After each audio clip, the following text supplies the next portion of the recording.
Presiden Jokowi kembali menyinggung upaya pembebasan pilot Susi Air Philip Mertens yang saat ini masih disandra oleh kelompok kriminal bersenjata atau KKB. Presiden Jokowi mengatakan bahwa pemerintah sudah berupaya sangat keras. Bahkan ia mengaku telah memimpin langsung rapat terbatas di Papua terkait pembebasan pilot Philips pada Kamis 6 Juli 2023. Hal itu disampaikan Jokowi seusai menghadiri Papua Street Carnival di Jayapura, Papua pada Jumat 7 Juli 2023. Presiden Jokowi menegaskan pemerintah tidak tinggal diam terhadap penyanderaan yang telah berlangsung kurang lebih 5 bulan tersebut. Namun menurutnya berbagai upaya yang dilakukan pemerintah belum bisa diungkapkan ke publik.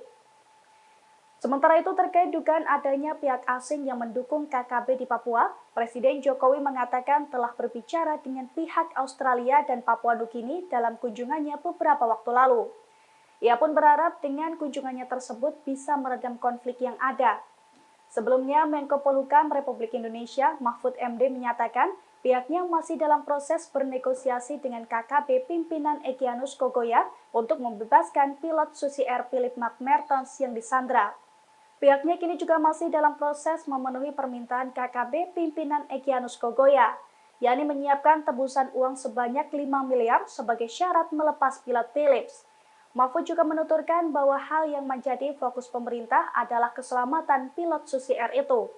Namun ia meminta agar tidak ada campur tangan asing dalam kasus tersebut. Kita ini jangan dilihat diam loh ya. Kita ini sudah berupaya dengan amat sangat tetapi tidak bisa kita buka.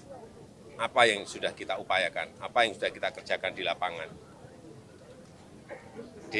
Tadi malam pun kita sudah rapat juga, enggak saya juga bisa sampaikan isinya apa dan upayanya apa, tapi pemerintah sudah berusaha keras untuk menyelesaikan persoalan itu dan masih dalam proses terus. Tapi tidak bisa kita buka pada publik. Ya, udah.